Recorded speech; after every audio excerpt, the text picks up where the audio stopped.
if you're using one of these to store your crypto on, okay, this is a Ledger Nano X, then you may be feeling a little bit bewildered, a little bit overwhelmed, a little bit confused with this whole Ledger saga that is going on, right? And really wondering what the heck is really going on. And of course, even more importantly, wondering if your cryptos are even safe being stored on one of these, contrary to what the whole idea was, right? Now, Ledger has been hands down one of, if not the most popular and most widely used crypto hardware wallets in the entire space, okay? Just topping over, Trezor. I mean, there's always been this long-standing battle between Ledger versus Trezor, but Ledger has always been the one that's been sitting on top, it's taken the top spot. But are we about to see a change? Are we going to see a whole shift in paradigm? But the more important question to ask, is their security and integrity compromised? I'm going to be going through all of this and of course how I'm feeling about the whole situation and what I'm doing next in this video. So let's get straight into it.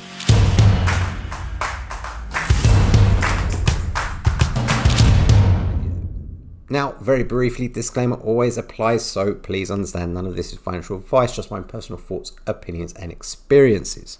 Are you using a Ledger, right? And more importantly, are you using a Ledger Nano X? Because that's what it really applies to at the moment, but it's not to say it's not going to apply to the other ledgers themselves. Then this could be very well one of the most important videos and decisions you could indeed make. And here at the Earn, Invest, Repeat show, my job is to help you, right, navigate the whole space of trading and investing, not only profitably, but also safely, right? And this is the biggest key, especially when it comes to cryptocurrency. So let's dive straight in. Now, let's go straight to my screen here. As you can see, we're going to be talking about, obviously, if you haven't guessed it already, the whole controversy, right? The recent controversy that has been happening, coming out from Ledger themselves with the release of Ledger Recover. They rolled out this whole new feature, which you could say sparked quite a lot of controversy amongst the whole crypto community, right? Throughout this whole thing, I want you guys to also really be aware and bear with me. If I sound like a broken record, if I'm throwing through things in here on repeat, I could cut it out and edit, but the whole point is safety is the biggest number one thing you should be concerned about when it comes to crypto. Okay, it's not as easy as buying a stock or a share. Crypto is a bit more cumbersome. So if I am repeating things, it is there for a reason. But obviously, we're also going to be talking a lot about, and I want you to really understand the idea about cold storage and why it's so important and why it should be addressed and considered when using or choosing a hardware wallet itself. Now let's move over to this article here, and I'm going to be bouncing between a few different articles because I find quite a lot of their resources and their information that are on there quite interesting and quite useful to this video. So of course, if you guys are not aware already by now that Ledger is the manufacturer of the company that owns that produces these hardware wallets, and they have become a household name really in the whole crypto storage and cold storage space, right, when it comes to cryptocurrencies. Now, if you're not exactly familiar with what cold storage is, I will be explaining the basics to you a little bit in this video, but I will do a deeper dive on not just hardware wallets, but wallets in general when it comes to storing your crypto assets. And that will be all in a future video. But I want to get this news over to you here. So a recent service offered by Ledger has sparked, obviously, this controversy amongst the community, where they are providing a service that allows users to recover their lost or forgotten recovery phrases. And that's obviously essential for recovery of your assets. Now, sounds great, right? On the surface, if you're new to the space, you think, oh, all right, great, cool. If I forget my seed, now, by the way, again, quick caveat, you should know this by now. If you don't, if you're completely new, that's completely fine. When you get one of these, when you set it up, you'll get given a 12 or 24 seed phrase, essentially, that's what they call it. And that is your password, right? That's your recovery phrase. If you damage this, if you lose it, you can get a new one, put in your seed phrase, and it restores your wallet. So what they're basically saying is, hey guys, don't worry, if you lose your 1224 key phrase because you're always told to hide it somewhere or chop it up in a million pieces, then we can recover it for you. But it's not not all that meets the eye, right, with it. So the long story short, if you're not familiar with what this device is as we said, it holds the keys that allows you to access your wallet. Now, you may have heard the phrase, not your keys, not your coins, by the great Mr. Antonopoulos, and that's correct, right? If you don't hold the private keys to your wallet, you do not actually own your coins, right? You don't have that self-custody. And this is what cold storage basically is. It allows you to store all of your keys and everything offline, right? As opposed to a hot wallet. Okay, you will hear that expression where it's not, it's online. So you can see here in this highlighted area, it says Ledger Wallet claims that the service is safe and secure as the recovery phrase is held in an encrypted form and split up for storage from multiple parties, by multiple parties. Service also requires users to verify their identity before proceeding with the recovery process. KYC much? Not that that's a bad thing. Again, I'm a proponent of anything with everything regulation wise for crypto to move forward, as I've said before on the channel. But anyway, Ledger Wallet says that the service is intended to help users who have no other way of accessing their funds. So see it this way: you lose your email password, you can go in, forgot your password, throw in a few security details, and you get that password back to you, right? But that means someone knows your password or it's on a database. But pedantics, the idea is the same here. Right? If you're, and we're going to talk about shards in a minute, but if you're splitting up your recovery phrase, how they're saying it, in an encrypted form, I don't care what kind of form it is, but you're giving it out and split up by multiple parties, they're not your keys anymore. Right? And you may have heard already, don't give out your keys. And again, another thing I'm going to keep repeating. So now this is basically a service, right? It's a subscription service, and it will be costing around $9.99, $10 or so per month. Right, and this is why I think they're rolling this out, and bear with me on this one. Ledger, the manufacturer, the guys who make these wallets, okay, they sell these individually. In fact, actually, they also sell packs of 3. The idea is essentially for the everyday crypto buyer, right, the crypto holder. You're going to go onto Ledger's site, buy yourself one of these, and you're done. Yeah, these don't expire. They don't break after a year, right? Well, mine hasn't anyway. I mean, they're very robust. There's no need to go back to Ledger and buy another one, unless of course you're going to buy backups or whatever else. Now, the reason why I think I've come to this kind of conclusion is this, right? I'm going to show you this picture right here. They were selling, I don't even know what to call this. Is it like a bedazzled ledger that you can hang around your neck? Now, if you're walking around with your hardware wallet around your neck, jazzed up in diamonds and God knows what else, I'm not going to say you're asking for trouble or you're asking for it to get nicked off you, but bloody hell, mate. I mean, anyone that is doing that right now, just stop. Just stop. Throw it in the safe. Leave it at home. Don't hang it around your neck. But the reason why I bring this up is because to me that seemed like an extra way of bringing in some income into the company. And the reason why that's important is because don't forget, we're still in a bear market, ladies and gentlemen. Contrary to belief, where I know a lot of people calling bull market, we're not. The idea is that there's a bear market. Of course, the company are suffering because for the reason of it's not a bull market, right? You haven't got this whole mass adoption thing going on. You haven't got, Google or TV talking about crypto like it would do in a thriving market, which means you don't have new people coming to the space, which means you don't have the new people coming in to buy a hardware wallet, because that's the next necessary step that a lot of these people will take to safely secure their crypto, right? So they're thinking, damn, our revenue's down. We need to make some more money. What can we do? Subscription service. And to be quite frank with you, quite a good idea from a business point of view on their front. Now, the way they're handling it and the way they're how they're choosing the service is a different measure, right? We're going to talk about that in a second. But from that perspective, I see what they're trying to do. They're trying to bring in reoccurring business, okay, repeat business from somebody and repeat income from somebody, right? That's going to keep coming back and spending their money with a service. That sounds great. And also, don't get me wrong, buying crypto and storing crypto and all that kind of stuff is still very cumbersome. For crypto to really go to that mass adoption stage and to really come up leads and bounds from where it is today, it needs the UI, the UX, the whole user experience of holding, transferring, sending, storing your crypto has to be created a lot easier. Okay, doing this whole thing with secret recovery phrases and secret codes and storing it here, and if you set one letter, one number wrong on an address, it goes straight into the wrong place. This stuff does have to change, and it will over time. So they're tapping into that mindset, right? Hey guys, don't worry about the seed phrase. That's a point of security that could fail you. You could lose it. So don't worry. We're here to save the day. All you've got to do is provide your security passphrase, right? Sorry, your 24 secret word recovery phrase, which don't worry, it's completely encrypted. It's going to be split between 3 custodians, one of which is going to be us, Ledger, and it is completely safe. And to be honest with you, it probably could well be, right? I'm not here to judge. I'm not a massive tech guy. I'm not a coder or anything like that. But that's what they're saying, right? That's the whole idea. Now, to me, that doesn't sound like a great business model. And I don't think they thought about the ongoing effects after that. Now, this isn't the first time that Ledger's kind of like been involving third-party providers to their services, all right? And you can see here, some people really are arguing that it undermines the core principle of self-custody and decentralization. And they're exactly right. The whole idea of Bitcoin, right, and crypto is that you own your money. It's not in a bank. It's not an IOU. It's your money. It's your crypto. And not only that, decentralization, right? There's no one controlling who has what goes where, when goes what. You get the idea. And that's the point. The reason why you really will go and fork out your hard-earned cash for one of these is because you want to get cold storage, because it's all about that self-custody. I mean, if you've been keeping all of your crypto on exchanges, this is really where I recommend getting yourself a cold storage device, right?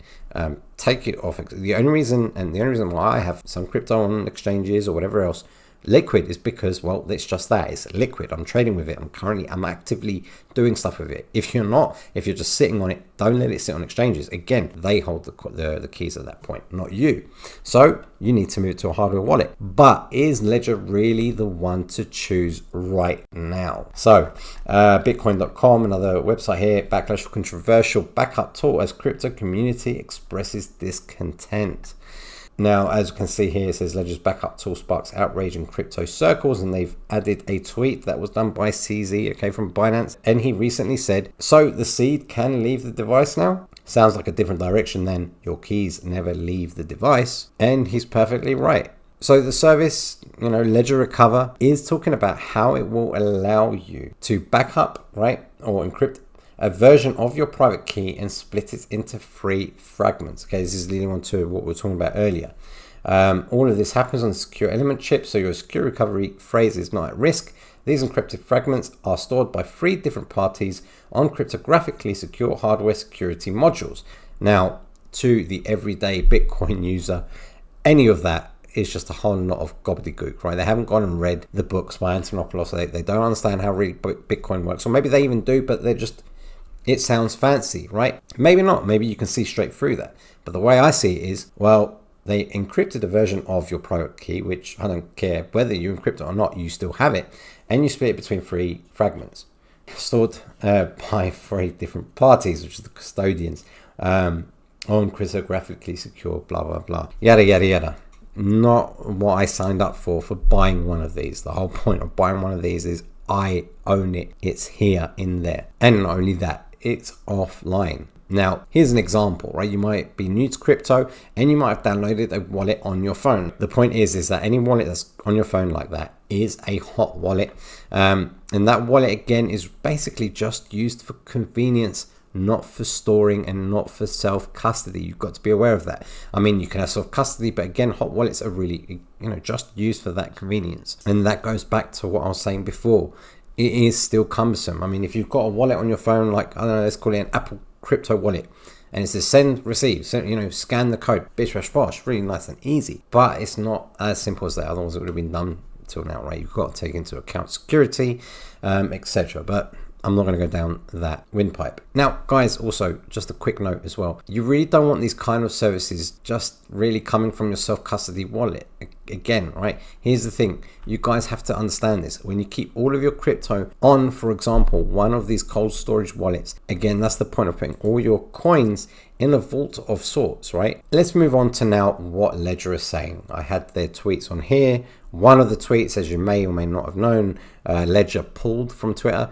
So, I mean, when you're in the heat of such scrutiny, you better make sure your tweets that you're coming out with are saying the right stuff, right?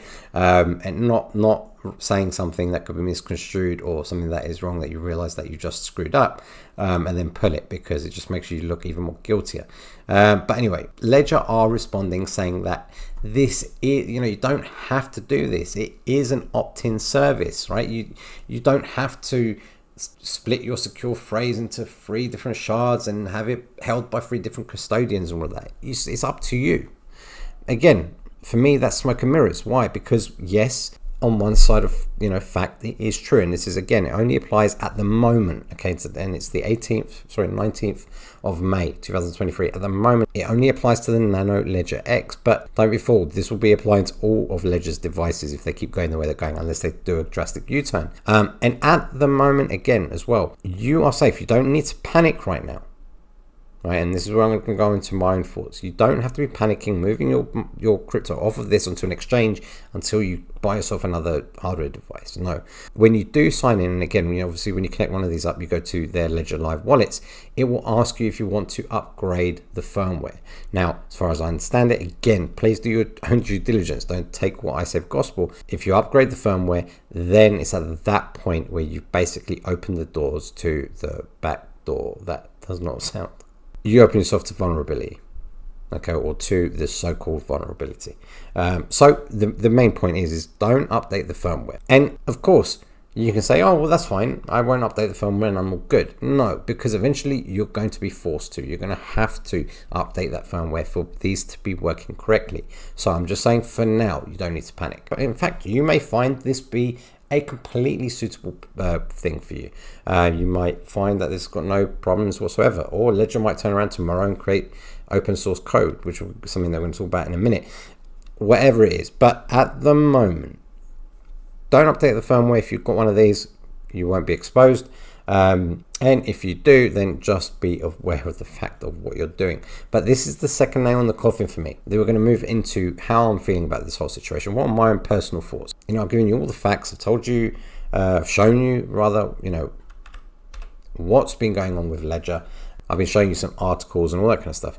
But what am I thinking about this whole thing? Well, like I said, this is the second nail in the coffin for me.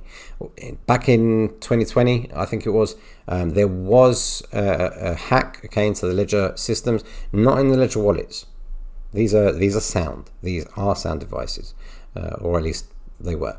But Ledger themselves, the company, got hacked, and I can't. If I told you, I'd be lying. So I can't remember what the number is, but a crazy amount of email addresses, personal email addresses of customers had been leaked or acquired and put onto the dark web. And a lot of people who owned these were getting emails from Ledger, which of course wasn't Ledger, and getting people to give up their keys and whatever else. It was a right mess. But okay, it got sorted in the end. And again, doesn't say that this had any problems. It didn't. It was just a leak of the company, which was unfortunate.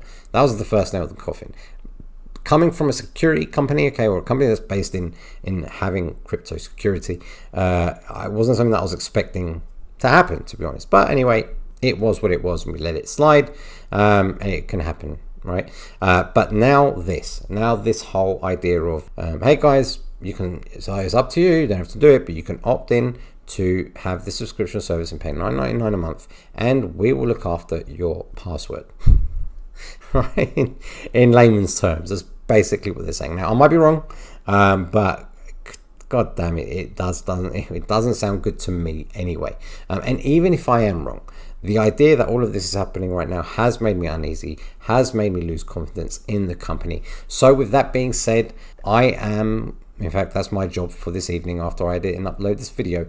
I will be transferring all my cold Bitcoin, okay? Cold Bitcoin, you get the idea, right? From my Ledger Nano X's, which I have, I think it's 3 or 4 that I need to move from, to a couple of Trezors, which I have got in my store cupboard, but I will be moving them over to there. I bought them as backups and I never really used them. I just never really, something about Trezors never really appealed to me. I don't know what it was, but Trezor is, as I said at the beginning of this video, it's always been, in my opinion anyway, the number 2 wallet. Maybe there are facts out there that say actually Trezor has been number 1, but they've always been side by side with Ledger anyway. The biggest difference, the main benefit from Trezor compared to Ledger, is the fact that it is open source, right? It's open source code, which means if they do any kind of changes in the background, it's open source and you can see what happens. This is a massive thing in my book, because if Ledger say, that they've made some kind of changes, yada, yada, yada, right? Well, it's based on their word. And before, to be quite frank, maybe that was enough. That's all you really needed was their word. But at the moment, the way I see it, it's not their word isn't that great. So having a wallet that is open source like the Trezor, it means that those kind of changes are available to everyone. Okay, you might not be able to read open source, you might not know where to start, but the idea is somebody will.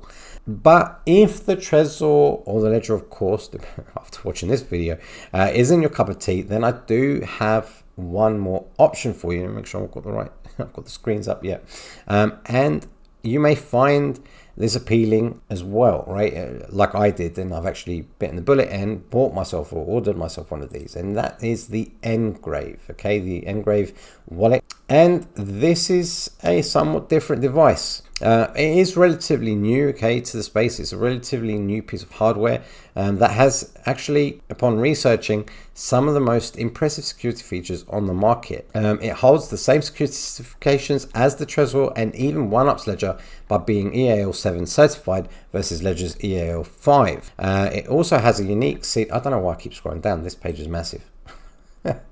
Right, take it straight to the top and leave it there. It also has a unique seed generation mechanism that takes account of ambient light and allows you to use your own words in the generation method. All this kind of fancy stuff, right? Now, other things to consider, while it does have a nice large color screen, as you can see here, which is very different to this if you're used to that, right? It does seem to be a bit of a chunky device, right? From the videos that I've seen comparing them side by side to Ledger, these are way bigger than the Trezors and the Ledgers. I'll also say that the coin support on the NGRAVE is quite limited as far as altcoins are concerned for the time being, but I wouldn't be surprised if they really start up in the game in that department, especially with what's going on with Ledger. They're going to see an opportunity here, and if I was them, I'd be taking it. But in any case, you can check these guys out here. I have added it in the description box below. I also want to mention here, it's worth noting that it is relatively more expensive than the Trezor or the Ledger. As the NGRAVE, let's go here, I have a page here ready. This is the Zero and Graphene combo pack. Okay, the graphene is where you can do your seed phrases. Okay, that's what I was talking about earlier. And this, actually, sorry, not this itself, the actual Zero itself, that's about 500 euros, the whole combo pack. Just the Zero itself, which is all you technically need, is just under 400 euros, which I think works out to about $430. Anyway, over 400 bucks, right? So a considerably amount more expensive than the Trezor or the Ledger. And, at the end of the day, do your own due diligence. See if the benefit of having an NGRAVE, whether it be because you want the graphene thing to it, whether it because you want to try something different because you lost confidence in Ledger and you don't like Trezor, or whether it be because you've got bad eyesight and you like a nice big color display like I do. In any case, do your own due diligence and make your own decisions based off of that. But from all the reviews and YouTube videos I've been doing my own research on, I am quite excited about receiving it. But at the end of the day, the point is you're going to have to decide whether the extra security features, which is essentially what you're paying for, justify the higher cost. So if you are considering it, feel free to use the link or not, up to you. Now, moving away from that,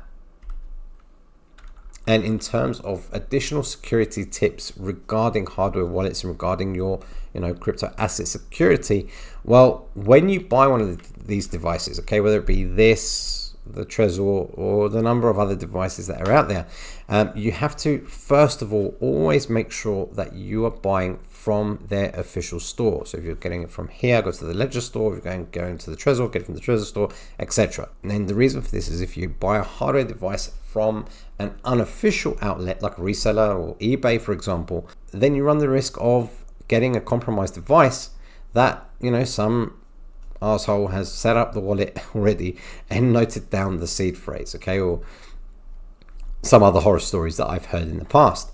So be quite careful when it comes to where you're buying these things from. If you're not sure, just buy from the official site. The other thing to be mindful of is the protection of the seed words themselves. Okay. Now all these devices, when you buy a Ledger, for example, they provide you with 2 or 3 cards, and these cards are numbered with the spaces where you can put your own seed phrase in, and you can manually write it.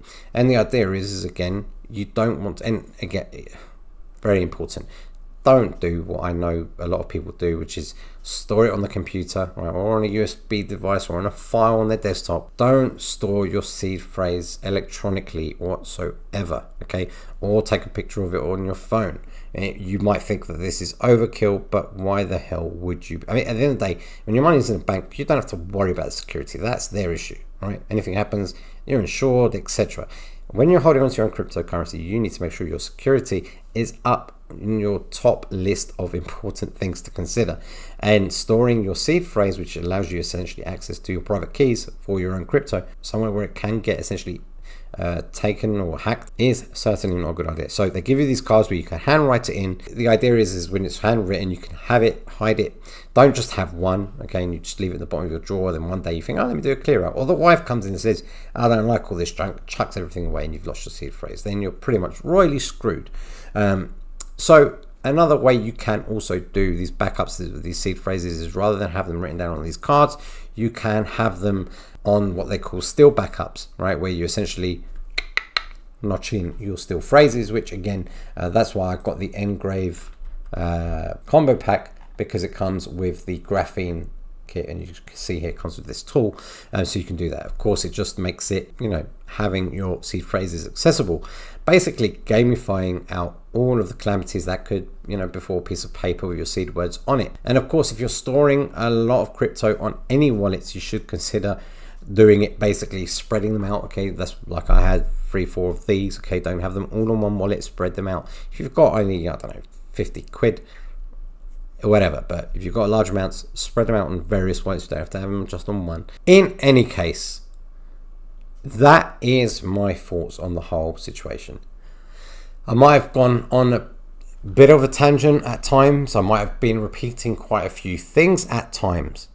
And like I said, that was done intentionally. I want a lot of this to be drummed into you. The whole idea of security, the whole idea of seed phrase being important, self-custody being important, you being the only one that has access to your seed phrase. So anyway, re-insisting, all this kind of stuff, it has been done on purpose, because security, like I said before, is and should be one of the utmost important things that you need to consider once you have your crypto assets. Now, if you're buying crypto as a test, buying $5-10 with you, of course you don't have to worry about this kind of stuff. But if you're buying anything substantial, and substantial to you could be different, substantial to someone else, but whether it be $100, $1,000, $10,000, $100,000, you really need to up your security. You really have to take these decisions carefully and seriously.